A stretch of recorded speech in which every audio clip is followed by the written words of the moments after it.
Durante décadas, o Brasil exportou soja, mas cada vez mais essa soja está virando energia. E isso muda completamente a lógica econômica do agro brasileiro, principalmente da soja. Estamos dentro de uma indústria onde nenhum grão de soja é exportado in natura. Estamos em muitos capões no Nordeste do Rio Grande do Sul, na usina de biodiesel da Bock Agrobios. A Bock, que está presente na região com 14 unidades de recebimento de grãos e vai além com a industrialização. A gente está falando de óleo, biodiesel, farelo de soja e seus derivados. Aqui nenhum grão é exportado, tudo vira produto para agregar valor e movimentar a cadeia produtiva. No 16º episódio do podcast Papo com Cerealista, nós vamos falar dessa onda de crescimento dos biocombustíveis no Brasil e como isso principalmente afeta o mercado da soja. Afinal, o futuro da soja passa pelos biocombustíveis? Essa é a pergunta que fica e para responder essa pergunta eu estou aqui com um timaço e com uma plateia muito qualificada aqui na Bock Agrobios, onde nós estamos ao meu lado aqui está o diretor da Bock Agrobios, o Leocir João Bock. Tudo bom, Leocir? Tudo bem. Muito obrigado por nos receber e trazer esse timaço da empresa aqui também para a gente. Conosco também está o Lucas Tedesco, que é o gerente de commodities da Bock. Tudo bem, Lucas? Tudo bem, Rafael? Bom, e para falar um pouco da parte técnica, está aqui também o gerente comercial de insumos da Bock, o Marcos Ferraz da Luz. Está aqui o Marcos também, está na nossa plateia. Conosco também, nós temos aqui um produtor rural para trazer a visão do produtor, como ele está vendo tudo isso, o crescimento dos biocombustíveis, e se isso vai mudar lá para o produtor na lavoura. Eu imagino que o produtor esteja pensando nisso. Tudo bom, seu Nédio? Tudo bem.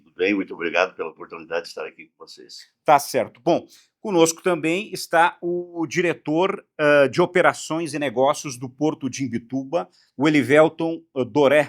Elivelton, trouxe também uma comitiva com você. Quem é que está aqui contigo também? Estamos aqui numa comitiva do Porto de Imbituba, estamos aqui com operadores portuários, estamos aqui com agentes, principalmente voltando aqui à importância desse mercado do Norte, Noroeste do Rio Grande do Sul para o desenvolvimento e ver, entregar e conversar um pouco com vocês o como o Porto de Imbituba pode contribuir para essa expansão do mercado de soja aqui na região. Tá certo. O podcast Papo com o Cerealista é uma realização da SERGS, que é a Associação de Cerealistas do Rio Grande do Sul, com a parceria do portal Agronovas, que traz as informações do agronegócio. Você acompanha o podcast lá no canal do YouTube, no Agronovas Brasil, também os cortes nas nossas redes sociais, no Instagram, no agro.novas, e nós temos aqui um timaço de patrocinadores que valorizam o agronegócio brasileiro. Eu estou falando da Carpan, que é especialista em limpeza de grãos, pioneira no modelo rotativo de máquina de limpeza e também a primeira fabricante nacional de trilhadeiras. E olha, a Carpan, neste ano, traz uma novidade, o RIG 240, o removedor de impurezas grossas para ser instalado antes da máquina de limpeza tradicional, com o objetivo de melhorar ainda mais a limpeza de grãos. Conosco, a Mídias Comunicação e Marketing, planejamento estratégico voltado para o agronegócio, especialista em conteúdo para o agro e resultado em vendas é o marketing junto com vendas para melhorar a performance da sua empresa. Mídias Comunicação e Marketing, especialista em marketing para o agro. Eu vou começar com o Leocir e fazendo uma pergunta já meio provocativa, Leocir. Estamos exportando grãos demais e industrializando de menos ainda? Olha, olhando como Brasil, com certeza se exporta muito grão. Mas o Rio Grande do Sul, ele hoje comercializa, ou melhor, industrializa menos de 50% do grão que é produzido. Se exporta bem mais de 50% do grão. Bom, e agora eu queria entender na Bock, né? Quando a Bock percebeu que era mais negócio estratégico, em vez de vender o grão in natura, começar realmente a industrializar esse grão? Bom, a Bock, ela é uma empresa familiar que começou lá atrás só com silos, originando o grão, né? E veio a necessidade, aí através da questão do selo social, do DAP para o produtor pronafiano, a necessidade de onde tinha que pagar um bônus para o pequeno produtor. E como a Bock tinha muitos produtores de pequeno porte que tinha o DAP, nós tínhamos que pagar esse bônus. E na época lá, quando a Bock optou lá, 12, 13 anos atrás, o bônus não podia ser, ou melhor, as usinas de biodiesel não podiam repassar bônus para o cerealista. Somente as cooperativas poderiam receber bônus da indústria biodiesel e passar para o produtor. Aí a BOC começou a enxergar uma dificuldade, porque ela tinha que passar bônus para o cerealista. Na época era R$1, né? Era o lucro que o cerealista tinha, né? E não conseguia daí repassar, ou melhor, não recebia da usina de biodiesel. A lei não permitia, né? Não representava. Aí foi a necessidade da BOC começar a pensar em industrializar. Na época a BOC tinha 8 ou 9 casas de originação, filiais, né? E a maioria delas seriam filiais de produtores pronafianos. Foi aonde a BOC começou a olhar para industrializar. Perfeito. Bom, a gente vai falar mais de como é que está essa industrialização e tudo mais, mas deixa eu antes falar com o produtor, com o seu Nédio. Seu Nédio, eu gostaria de entender um pouco, a safra já finalizou na La Lavoura? Como é que foi o resultado esse ano? Foi dentro do esperado? Se esperava mais? Como é que foi o resultado geral lá da lavoura? O resultado geral da lavoura ele foi bem variável em função das chuvas. Se você pegar, por exemplo, a 285, ela é um divisor de águas. E, tradicionalmente, em cima da 285 tem chovido bem. Mas se você pegar próximo aqui, são localidades e tal, a 5 quilômetros daqui, por exemplo, foi muito seco. Eu tive a sorte de, nas minhas propriedades, ter pego chuvas bem não mais do que o suficiente, ou o suficiente, entendeu? Mas ficou pouco aquém da quantidade. A minha colheita foi relativamente boa. O que deu de média lá? Na minha área, eu fechei em 72 sacas por hectare. Mas eu tenho aqui próximo, eu estava falando para ti, se tu pegar e andar 5, 6 quilômetros daqui, você vai chegar a uma média aí de 45, 50 sacas por hectare, ou há locais de 30, 35. A seca foi bem severa. E ela vem sendo assim, nos últimos 4 a 5 anos, as produtividades têm sido ruins aqui na maioria da região, sabe? E também aqui para o lado, se tu for para o outro lado, também houve isso, uma quebra acentuada na safra. Eu creio que a média aqui regional talvez fique lá nos 45 sacas por hectare. Deixa eu saber dessa média da região, então, com o gerente de insumos, que é engenheiro agrônomo também, o Marcos Ferraz da Luz. Marcos, na região, o que teve de média? Aqui 70 e poucos por hectare, imagino que é um produtor que investe mais em tecnologia, rezou mais lá para São Pedro, mas a média da região como é que foi? Como o Nédio falou, né, a gente teve vários locais onde teve chuvas, não foi o suficiente, né, mas foi dentro da média da cultura, mas em algumas outras regiões a gente teve um déficit bastante considerável. Então, assim, se juntar a média regional, a gente ficou em torno de 40 a 45, média da área de atuação da BOC, né? A Emater fala em 19 milhões de toneladas, uma média um pouquinho maior, 45, quase 50 sacas por hectare no estado, né? É mais ou menos isso, é uma safra, se esperava até um pouquinho mais, né? Sim, sim. A safra, do jeito que ela vinha vindo, a nossa esperança aqui, ela ia ser uma das maiores safras que a gente ia colher. Só que chegou ali no mês de janeiro e fevereiro, aí aconteceu essa estiagem. Teve locais aí que foi de 20 dias, teve locais de 30 dias, teve locais de 40 dias. Então, essa chuva ela foi muito mal distribuída e prejudicou bastante a nossa produção, né? Tá certo. Bom, e agora para fechar essa conta, né, produzindo aí 45, vamos dar uma média de 45 sacos por hectare, paga a conta do custeio da lavoura, do custo total do investimento? Olha, fica bastante puxado. Se a gente pensar assim que hoje a gente tem um custo de 35 a 40 sacas de soja, né, fora o arrendamento, né, arrendamento em torno de 20 sacas. Mas enfim, se a área é própria, e você não contar o arrendamento, que isso é um erro, né, o produtor tem que contar o arrendamento, acaba fechando. Mas se você colocar o arrendamento nessa conta, não fecha não. Bom, olhando isso e pensando agora no mercado de soja, o que dá para pensar em termos de preço nesse momento, olhando estoque, o que dá para imaginar, Lucas? Olha, o mercado é muito dinâmico, então Nós temos aí a guerra, inclusive, que afetou bastante. Então, assim, temos uma produtividade no sul um pouco menor, mas o Brasil, com o clima, foi muito bom, né? Uma safra aí, estimamos, vamos botar perto de 180 milhões de toneladas, a oferta ela é abundante, né? Então, são vários fatores que podem interferir nesse preço. Dizer que é só para cima ou só para baixo é difícil de você ter essa concepção. Eu vejo o mercado no curto prazo, ele é estável, né? Mas temos eleições brasileiras também que pode impactar diretamente na cotação do dólar. Temos a safra americana plantando-se, começando a se desenvolver, começo um pouco mais chuvoso, frio, mas andando bem. Então, e tem a questão da China com os Estados Unidos também em toda essa conta.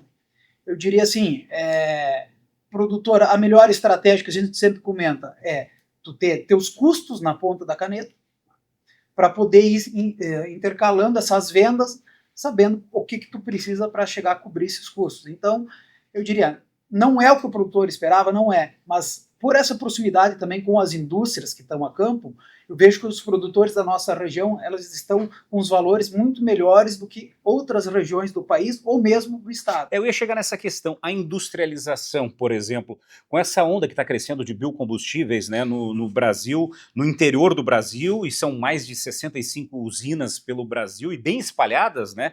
Então, isso vai afetar o mercado da soja? Quanto pode afetar? O que dá para estimar? Eu diria que não vai afetar, ela já afetou, ela já trouxe benefícios para o brasileiro e nós contamos que isso continue com B16, 17, 20, enfim, nós temos capacidade hoje instalada para atingir 17, 18 tranquilamente. Então, eu diria assim que se não fosse o biodiesel hoje, a realidade do produtor brasileiro era muito mais dura. Esse preço da soja poderia estar muito mais baixo. Eu cito o Rio Grande do Sul com 20, 21 plantas de esmagamento hoje, esmagando 9 milhões de toneladas, perto de uma safra, como tu comentou, de 19, 20 milhões que a gente atinge. Acho que é um número muito expressivo e podendo ir muito além, com outros projetos que tem no mercado. Então eu digo que sim, é muito positivo e eu acho que é isso que a gente precisa incentivar. Cada vez mais industrialização no país e deixar de exportar esse grão in natura. Como é que o produtor está vendo tudo isso, seu Neto? Como é que o produtor tá vendo esse movimento de biocombustíveis chegar lá na porteira? Bem, para nós produtores, a gente tem mania de não olhar muito, vamos dizer, o que acontece fora. Porém, a gente procura acompanhar toda essa situação e sabe de que o combustível é o responsável pelo ganho que a gente está tendo na cultura da soja. Se não fosse os biocombustíveis aí, com certeza a soja estaria numa situação muito mais difícil, nós mandando tudo para o porto, e aí ia ficar muito mais difícil, ia engarrafar porto, ia ter, sei lá, prêmio negativo, ia ter problema. Então, graças a Deus, essa situação de que as empresas de biodiesel surgiram tem nos ajudado muito, e eu creio que isso aí tende a aumentar, e eu, assim, esperaria mais ainda que o governo, junto com os biodiesel, viesse com programas de nós criar mais frango, mais porcos, mais gado, e que nós, em vez de exportarmos soja, a gente passe a exportar proteína já produzida por toda a cadeia produtiva brasileira. Assim se geraria emprego, se geraria melhor renda para que toda a nossa sociedade vivesse melhor. Olhando o lado do empresário, o que falta para esse empresário investir mais? Na BOC, por exemplo, já está se pensando em investir mais, mas a cautela é até onde? Por que não se investe mais? A cautela é a questão, no caso do biodiesel, né, é a política governal, né? A gente sabe que tem um projeto aí, né, energias mais limpas aí, que poderia o biodiesel chegar até 20 ou mais até, né? Tem toda essa principalmente aí esse marketing, seja ambiental do governo, mas por outro lado a gente tem muitas barreiras aí. Exige testes aí para biodiesel de 2 anos, aí avança devagar, aí avança para teste para... Hoje estamos misturando 15%, estamos aí esperando que o governo em si libere para 16%, seria um ganho bom para as usinas, né? E para o produtor. É pouco, mas ajudaria, mas depende de testes, de coisas que não acontecem, ou melhor, as usinas pagam os testes, investem, mas 2 anos é muito tempo, a exigência é muito grande. Então, a parte técnica, através do Ministério de Minas e Energia, através do governo em si, né, ele acaba, de certa forma, travando bastante. E eu acho que isso nos dá muita insegurança, respondendo à pergunta, porque a gente não tem certeza que isso vai avançar para 20. Nós não temos, até porque daqui a pouco a gente precisa que isso se concretize. Então, hoje, o Rio Grande do Sul, principalmente, ele tem um grande problema. Tá? O biodiesel está muito bom, foi muito bom para as indústrias, está muito bom para o agricultor, apesar da soja não ter um preço bom, mas ele está hoje para o Rio Grande do Sul numa fase difícil, porque surgiram muitas novas usinas, tem mais projetos, e também tem aí a questão que muitas usinas aumentaram produção. A BOC, por exemplo, produzia 300 mil litros dias, hoje está com 500 e já está ali pronta para produzir 700 mil litros. Quer dizer, quando era 12, 13. E não avançou, não está avançando, não se tem segurança. Então, eu diria que para o Rio Grande do Sul também, de novo, está sendo visão de empresário. Claro. Eu sou um pouco pessimista para biodiesel. Porque cresceu muitas usinas no norte, no nordeste, que nós mandávamos biodiesel para cima, e o Rio Grande do Sul ficou aqui com 20 e poucas esmagadoras, umas 12, 13 usinas, aí agora estou sem esse número, aqui performando, e ficou empolarado aqui, e ficou aqui embaixo no estado, aqui tendo que passar pelos outros. Então, é um projeto bom, tá bom, mas para o empresário hoje ele é inseguro, que teria que ir para 25% na mistura para dar uma segurança para investimento e para o empresário. Tá certo. Bom ponto de vista. Perfeito. A gente vai aprofundar mais isso, entender mais até da questão da industrialização, quanto se agrega valor para a indústria também nessa soja. Mas eu tenho um compromisso com os nossos patrocinadores, a gente vai fazer um rápido intervalo comercial falando de Carpan e também de mídias, comunicação e marketing. No campo e nos mercados, cada segundo conta. Empresas do agro precisam comunicar com precisão, escalar presença e converter oportunidades. Somos a Mídias, agência de publicidade e marketing que entende o agro de ponta a ponta. São 20 anos como produtora de vídeos do setor, transformando expertise técnica em estratégia que performa. Da estratégia de conteúdo à publicidade de performance. Nosso foco é um só: o seu crescimento. Vamos escalar seus resultados no agro. Fale com a Mídias hoje. Mídias, comunicação que movimenta o agro.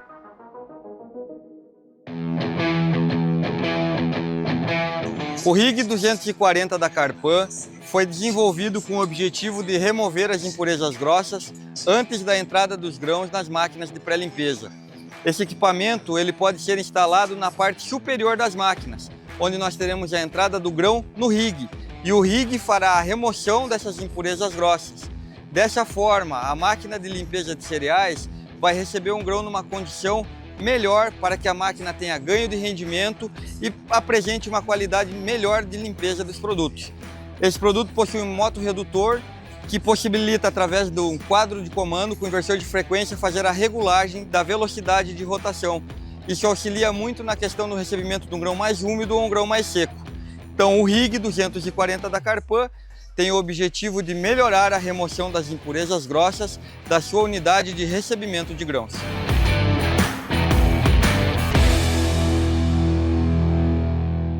Voltamos com o podcast Papo com Cerealista, direto da BOC Agrobios, em Muitos Capões, na região nordeste do Rio Grande do Sul. E agora vamos colocar as mulheres, afinal as mulheres também estão em posições estratégicas aqui na BOC. E eu vou começar falando com a Gabriele Ângela Bock, que é diretora administrativa, e faço uma pergunta da parte econômica, Gabriele. O biodiesel, o farelo de soja, a industrialização melhora em quanto a margem de lucro da BOC? Então, Rafael, essa é uma pergunta interessante, né? E hoje, a principal composição da margem, ela acontece pelos diferentes produtos que a gente tem. Então, a principal oportunidade que a gente tem com a industrialização é justamente a gente compor margem com os diversos produtos que a empresa trabalha. Em alguns momentos a gente ganha em alguns lados, em outros momentos a gente perde em outros, mas no fundo a conta fecha sempre e ela sempre se torna interessante por essas oportunidades que a gente tem. Falando em margem, dá para, ela falou, né? Foi estratégica, mas em percentual assim, vamos ou de repente mudar um pouco.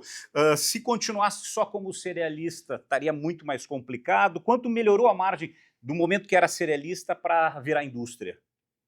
Eu acho que o Lucas consegue me ajudar, o Léo também, né? Que estiveram lá atrás no momento de cerealista. Mas com certeza sempre agrega desse momento para cá.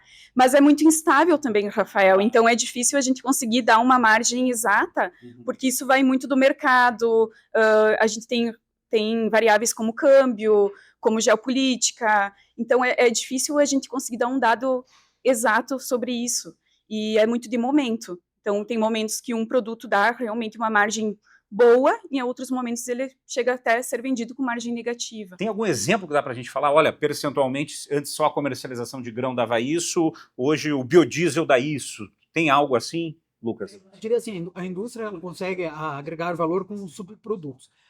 Margem em específico, de falar, como a gente comentou ali, a gente veio para a indústria justamente por aquela questão do DAP, daquele bônus que apertou para o cerealista. Então, em 2013, a gente entrou com a indústria e com isso a gente conseguiu agregar lá seus 3%, 3,5%, então conseguindo pagar esse bônus ao produtor, melhorando a campo ao produtor também e conseguindo ficar competitivo nesse mercado, né? Leocir, se tivesse continuado como cerealista, como é que seria a BOC hoje? Lá atrás, falando, quando a BOC migrou para a indústria, com certeza a BOC ganhou muito nesses 10, 12 anos.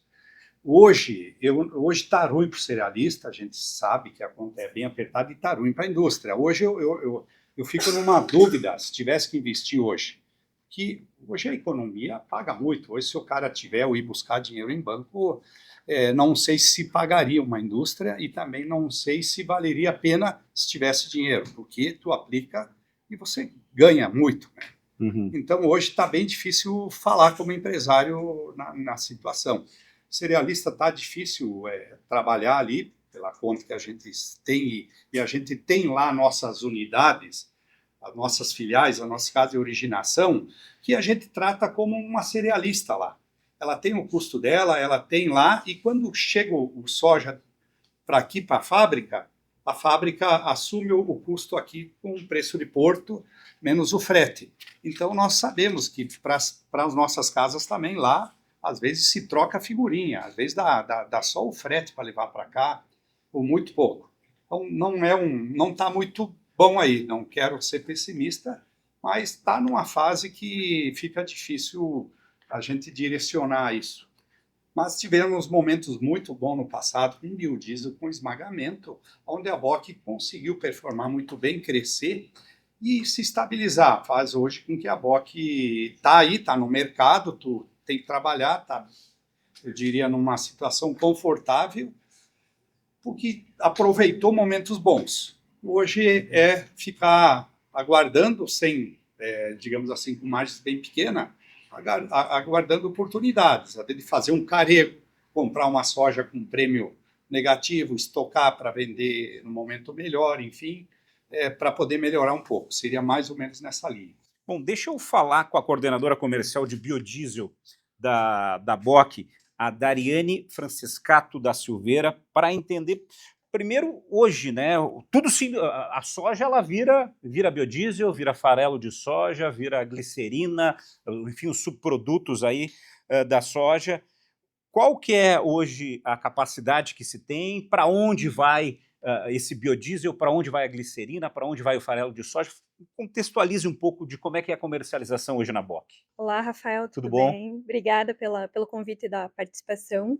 Então, hoje a gente recebe a nossa soja, né, de todas as filiais que a BOC tem na região, e a gente acaba industrializando aqui. O farelo de soja, a gente tem o mercado interno, que fica um percentual aqui, e a maior parte vai para exportação. A gente também atende pequenos produtores aqui da região com o nosso farelo, para produção leiteira, enfim, para a parte animal. A gente tem a casca de soja também, que é vendida, e o nosso óleo, ele vai todo para a parte de biodiesel. Então, a BOC hoje é abastecida principalmente com o seu óleo próprio, né? Então, a gente tem a capacidade de produzir todo o óleo que é consumido no biodiesel. Em momentos, a gente pode vender ao mercado, mas a princípio a gente consome toda a parte do bio, né? O biodiesel, a gente hoje vende diretamente para as distribuidoras, né? A gente consegue atender um leque aí de 25, 26 distribuidoras que performam aqui na região. Rio Grande do Sul. Rio Grande do Sul, Paraná, Santa Catarina, São Paulo e Minas Gerais. Então, eu atendo toda essa região. Glicerina, a maior parte vai para a exportação da nossa glicerina, 100% vegetal, né? Então a Bock não tem a mistura de gordura animal, todo o nosso produto é 100% vegetal, glicerina para exportação, alguma coisa para o mercado interno, para a questão de industrialização, né? Ácido graxo e borra também a gente trabalha mais com industrialização mercado interno, mas a Bock também está passando por um momento aí onde a gente vai utilizar esses produtos dentro da empresa, né? Então, o nosso ácido graxo também vai virar biodiesel. A gente está ampliando aí, modernizando para que isso aconteça também. Quer dizer, apesar do Leocir estar cauteloso com o momento, mas a empresa está investindo, está olhando para frente, está atento a toda essa movimentação. Deixa eu puxar seu Nédio novamente, daqui a pouco nós vamos falar com o Porto também. Mas, seu Nédio, vendo toda essa movimentação de biocombustíveis e vendo o preço que está hoje para o agricultor, o que dá para esperar lá na lavoura? O que o senhor está imaginando no mercado da soja? Hoje, como é que o senhor está comercializando? A quanto a saca? Já chegou a quanto? Qual seria um patamar de preço bom? Como é que está isso? Bem, a situação da lavoura está muito complicada. Os preços das commodities em relação ao custo de produção de todas elas está terrivelmente baixo. Não baixo, é terrivelmente baixo. Nós já comercializamos a soja, acho que em 2021, 2022, a R$200 a saca. Mais de R$200 a saca. Hoje estamos comercializando a soja a R$120. Eu falo com frequência com colegas e tal, quando a soja foi a 200, isso até é ruim comercialmente falando, e ganhávamos R$100 ao saco, onde nós nos endividamos mais, compramos mais máquinas, ar-condicionado em toda a casa, deixamos de consumir acém, carne pior, passamos a consumir picanha e tal, elevamos o nosso padrão de vida, que é normal para todos, quando você ganha mais dinheiro. Você vendia 1.000 sacos de soja, você ganhava R$100 mil. Há 4, 5 anos atrás, capitalizado dá quase 200, tá? Hoje é 120, nós ganhamos R$20 ao saco. Para você ganhar R$100 mil, você precisa vender 5.000 sacos. Nós estamos muito mais pobres no agro. Nós estamos com a soja, então, com essa rentabilidade. Nós estamos com o milho com a rentabilidade terrivelmente baixa também, muito pouco, e trigo também. E os custos de produção, agregados a vários fatores, tipo royalties, que é o assunto do momento, está terrivelmente caro e fora do padrão essa cobrança que está acontecendo. Nós estamos com preço de adubos elevadíssimos e nós temos um outro custo que está muito presente. As máquinas estão muito caras. Com o episódio da soja 200, as máquinas subiram, as empresas fabricantes subiram, elitizaram o preço bastante, e temos um monte de outros fatores, como tecnologia. Hoje o agro evoluiu muito na questão tecnológica, as nossas máquinas são máquinas altamente urbanas, usadas entendeu? São muito desenvolvidas, mas tem um custo elevadíssimo em cima, e pesa muito para nós. A conta é o seguinte, nós temos que nos ajustar. Eu, dentro da minha propriedade, o que eu procuro fazer, voltando lá à origem da sua questão, está tudo espremido, está difícil. A gente tem que tentar cortar a despesa, ver aonde você consegue economizar, porque a agricultura é uma empresa, hoje, de difícil gestão. Então, assim, a gente está tentando puxar, cuidar cada coisa que faz, tentar não errar em negócio, porque se errar em negócio é kamikaze, você vai pagar muito caro e vai sofrer muito para sair dela. Então, eu tenho procurado fazer isso. Porém, o agro está no sangue de cada agricultor. Existe uma coisa que o agricultor mexe, move, e ele é movido a cada dia em produzir mais, ver uma lavoura bonita, ver a coisa bem feita, ver a coisa acontecer e o progresso acontecendo. A gente não fica esperando um bolsa, um negócio lá no final do mês para ver a coisa acontecer. Não, a gente vai à luta para que a coisa aconteça. Tá certo. Mas eu queria só comentar sobre o Nédio comentou que hoje ele poderia sobrar R$20 por saco, né? Se ele colhesse normal, né, para que o povo entenda. Se ele colhesse 70 sacos, 65, ele sobraria 20. Mas a situação da nossa região e do estado também, nos últimos 5 anos, ela não deve estar passando de, sei lá, 50 sacos de média, 55. Então, quer dizer, não está sobrando esses 20. Sobraria numa produção normal de 60 e poucos sacos. Então, está faltando. Claro, como falou o nosso técnico Marcos aí, né? A não ser o produtor que tem terra própria, mas para quem paga arrendo, hoje está faltando dinheiro. Produzindo 50 e poucos sacos, está tendo um prejuízo, e na média dos anos está tendo prejuízo. Não é o caso do Nédio, que é capitalizado e tem terra própria. Sem pensar no produtor, que também está endividado, que comprou máquinas e tem que fica pagando juros porque não está sobrando dinheiro. Então é uma preocupação, sim, muito grande nossa, da BOC, porque os produtores que não só da BOC, enfim, todo o Rio Grande do Sul está sofrendo com isso, e é uma grande preocupação aí para que, por mais que venham safras boas, os arrendamentos eles estão muito caros, precisa ser muito repensado, né?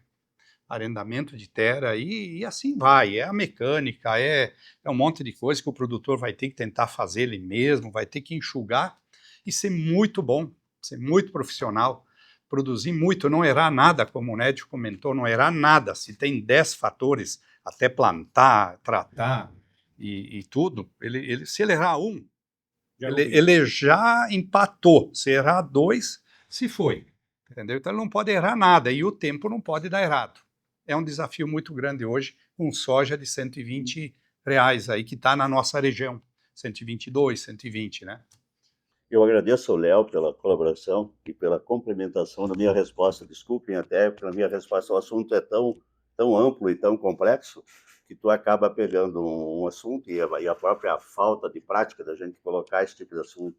Nós temos o nosso custo de lavoura de soja, nós falamos nas médias aí ao redor de 50 sacos, vamos dizer 45, 50, mas assim você não acha o custo da minha lavoura, ou da lavoura do Léo, ou de qualquer outro produtor, que ele seja menor de 40 sacos por hectare.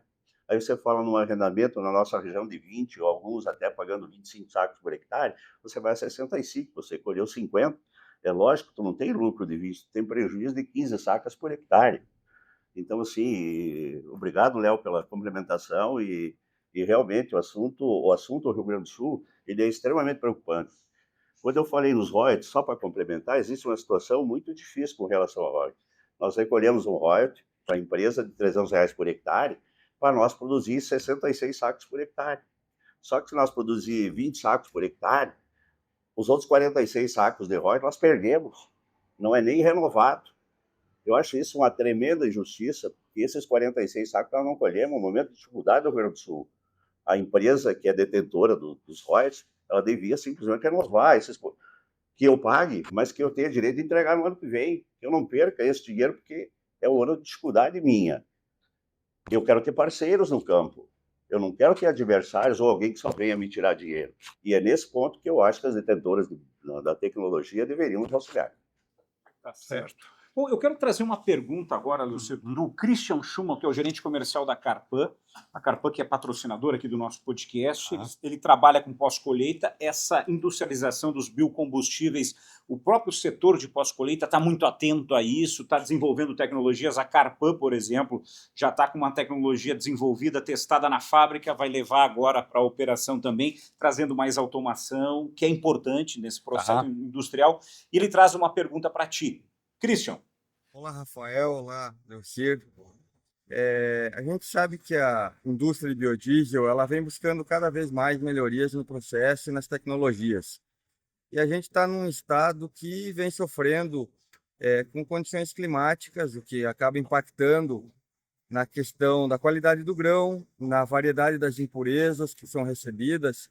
E eu queria entender como é que essas mudanças elas impactam no processamento e no funcionamento das indústrias de biodiesel. Olha, Christian, a BOC já é uma cliente da Carpan, tá? Nós temos máquinas aí, as peneiras de limpeza aí da Carpan, algumas até há mais de 10 anos performando aí, e muito de qualidade aí. Então, te parabenizar aí por isso aí, tá patrocinando aqui também o programa, né? E eu diria que impacta bastante, Christian, porque no caso aqui da indústria, principalmente, se não chegar um soja bem limpinho, o soja ele é limpo às vezes lá na máquina que colhe, dá uma limpada, mas passa um monte. Ele chega na cerealista ou chega na cooperativa e é pré-limpada. Ele chega aqui na indústria, ele passa por 2 máquinas de limpeza no chegar na moega. Ele é limpado de novo e depois passa na hora de entrar para o processo por uma máquina de limpeza mesmo. E mesmo assim passam impurezas que criam acidez no óleo, que criam alguns, eu diria assim, na proteína do farelo também impacta, porque tu começa a ter impurezas, né? Então é muito importante ter uma boa qualidade nesse trabalho. As máquinas, elas são importantes no caso da cerealista para nós e são muito importantes aqui também. Então, muito importante esse projeto que eu vi que você tem aí de melhorar. Parece que é não sei, um peneirão, né, que vem para tirar aí... O 240, que é um 240, removedor de né? impurezas grossas, daí tira lá a vagem, sabugos de milho... A gente percebe aqui, vou aproveitar aqui e comentar um pouquinho aqui, porque a gente teve problemas recentes. O início de safra veio um monte de vagem, um monte de problema junto, e você está preparado com uma máquina lá para 200 toneladas, e vem com 4, 5 de impureza, ela não dá conta, porque vem 4, 5 de impureza. Ela ia fazer os 200 com 2%, sei lá. E aí ela vai fazer 100, 120, e aí acaba gerando fila, um monte de problemas. Então, imagino que esse teu projeto aqui, da Carpan, aí ele vai ajudar muito aqui a tirar a impureza maior e fazer com que essas máquinas entreguem bem próximo do que elas seriam nominativas aí para performar. Então, parabéns pelo projeto aí e conte conosco também aí na parceria aí. E até para acrescentar aqui, a Carpan, o que ela tem? Ela tem a máquina rotativa, que é um modelo que hoje é a maior do Brasil, né, um modelo rotativo, onde a Carpan é pioneira.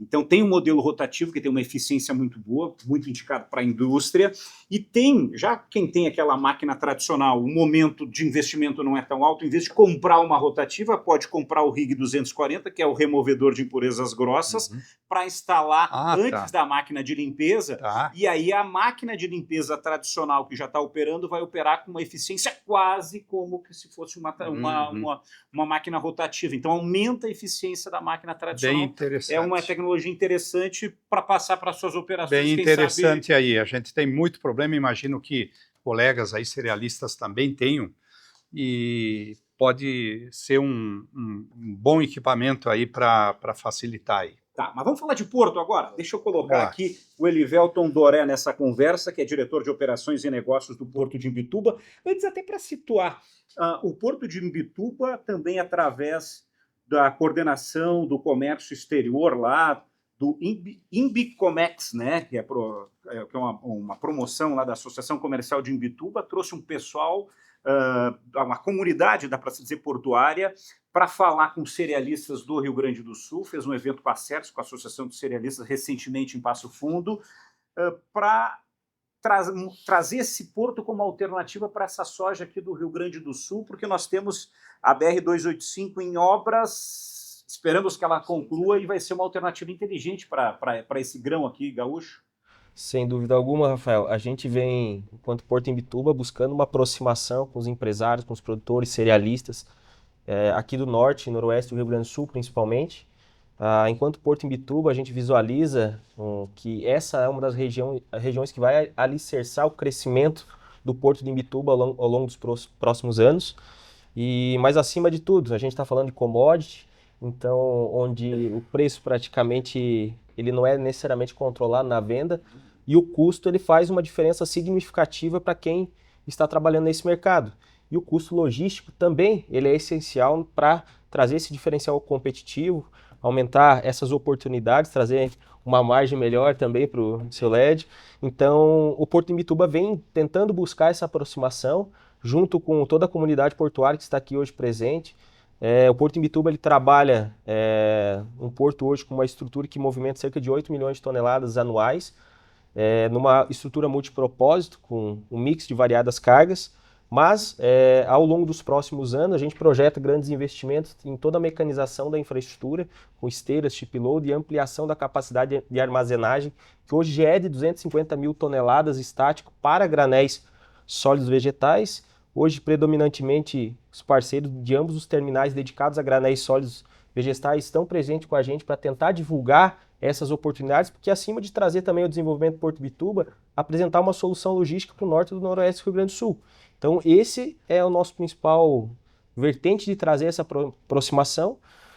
Tivemos a oportunidade hoje de estar presente, conhecendo também a BOC aqui. Espero que muito em breve também visualize o Porto como uma alternativa, até porque com a conclusão da BR-285 aí ao longo do próximo ano, que é o que é a nossa expectativa, e também as obras que o Porto vem entregar, a gente quer buscar isso como uma redução do custo do frete para Imbituba, enfim, melhorar a margem, melhorar o preço e tentar ser o diferencial nessa E cadeia. essa onda de biocombustíveis no Brasil, o que muda na estrutura dos portos, logisticamente, para sustentar esse crescimento dessa nova economia dos biocombustíveis, os portos estão preparados hoje no Brasil?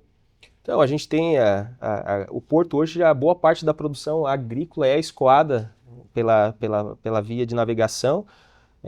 A gente sabe que a questão do biocombustível, que nasce de alguma forma o farelo dessa composição, às vezes necessita, por um atendimento cliente, uma segregação dessas cargas para atender determinados clientes. Assim, o Porto de Imbituba também está preparado, até pela forma de segregação em armazéns, do que apenas usar pools de grãos. Então, isso é uma oportunidade atrativa para também estar recebendo essas cargas.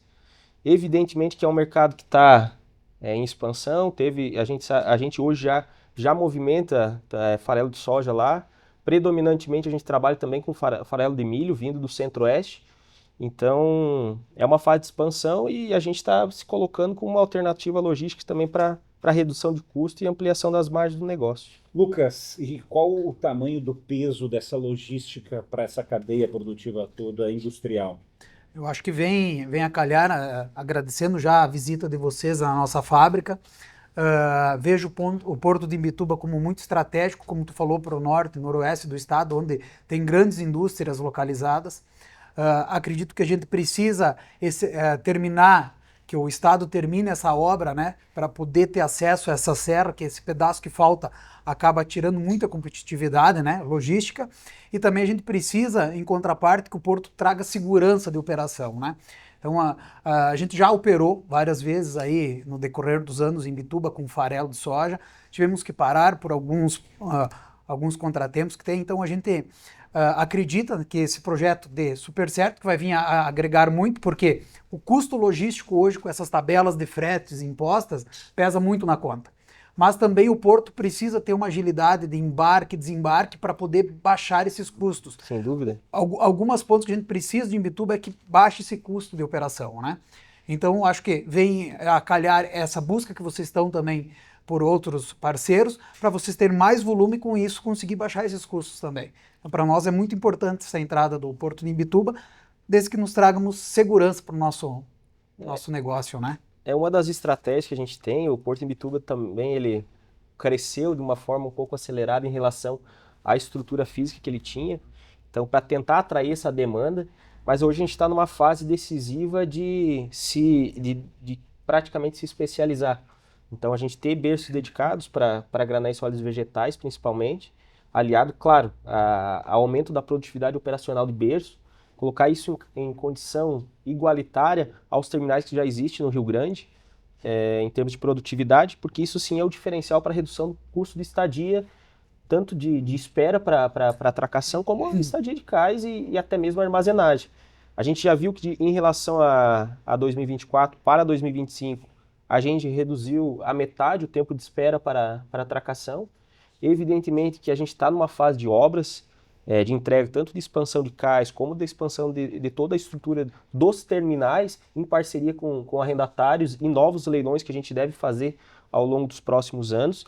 Projeta aí uma estimativa da ordem de 1,6 bilhões a serem investidos no Porto de Imbituba entre recursos públicos e recursos com a iniciativa privada. Então toda essa pool de investimentos é justamente buscando dar essa atratividade e evidentemente que é aliado a conclusão da BR-285, para que isso seja determinante para a escolha também da redução do custo logístico rodoviário. E como é que está isso hoje? A parte de Santa Catarina está pronta. A gente teve até a oportunidade de, na visita que a gente teve aqui, a gente veio pela BR-285, então a parte de Santa Catarina está completamente pronta. A gente tem a estimativa que isso deve concluir em 2027, então a expectativa nossa também, de alguma forma, é buscar conciliar os investimentos que o Porto está propondo, conciliado com a conclusão da BR-285, então essa demanda vir atendendo quando o Porto estiver de fato preparado, até para que o mercado visualize já de imediato como a oportunidade do que a gente enfrentar gargalos. E, enfim, é um trabalho conjunto, é esse trabalho de aproximação aqui no norte, noroeste do Rio Grande do Sul, para mostrar esses diferenciais. Então, sem dúvida alguma, a gente tem a estimativa de redução de cerca de 200 quilômetros em comparação a Rio Grande, e que é um pouco que os gaúchos visitem lá também para levar um pouquinho de carga. Bastante. Né? Bom, deixa eu ir para um encaminhamento já final aqui da nossa conversa e pedir para o Leocídio o seguinte: a ideia é ampliar o investimento em biodiesel, mas isso depende do B16, que está para ser regulamentado, depende do quê? Então, a empresa está sempre olhando, até porque hoje está difícil se manter no mercado com baixa escala de produção, né? Tem que aumentar para baixar custos. É uma briga hoje de indústrias aí médias e grandes. E então, claro que a gente está sempre olhando para ampliações aí. A BOC já está eu diria, com as ampliações pré-feitas já. Poucas, diria, investimento para aumentar, porque está pré-preparado, né? Mas tem sim, está olhando sim para esse horizonte aí de aumentar. Lucas, hoje, quanto da capacidade da indústria é utilizado realmente? Está ocioso ainda uma boa parte? Como é que está hoje? Não, hoje nós estamos a pleno, com a capacidade a plena, né? Como o senhor Leocir disse, tem alguns pontos que precisam ser melhorados, né? Para aumentar um pouquinho, mas o que ela pode produzir hoje, ela está a pleno.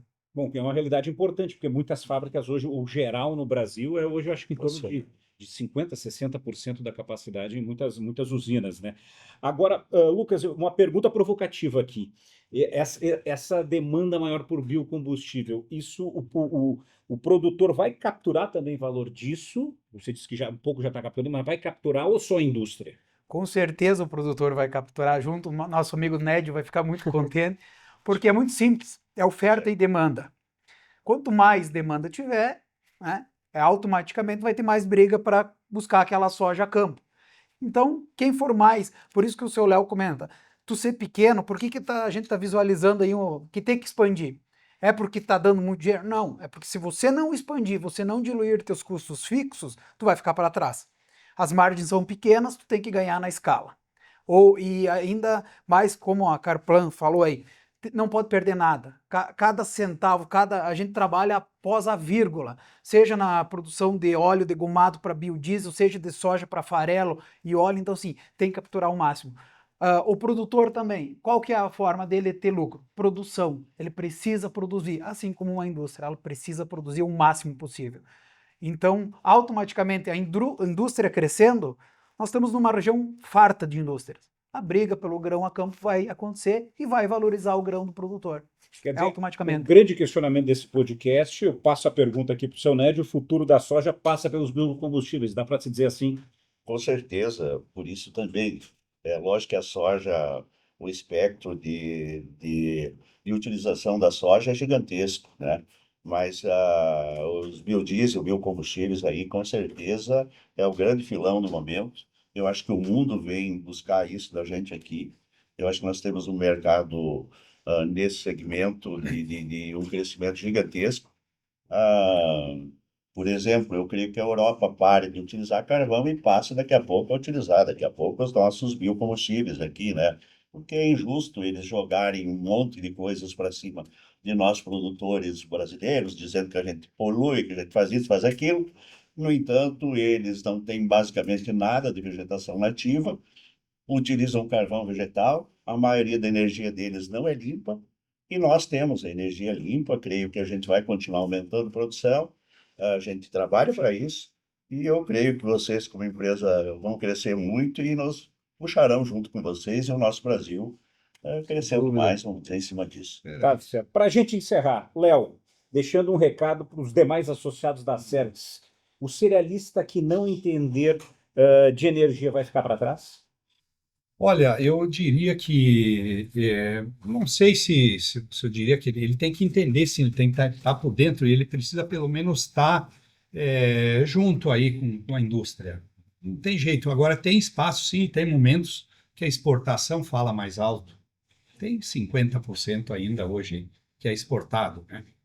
Então tem espaço para tudo, mas em alguns momentos a indústria acaba sendo a que vai puxar na frente um pouco ali, né? Nesse momento, por exemplo, esse ano, a exportação tá fraca.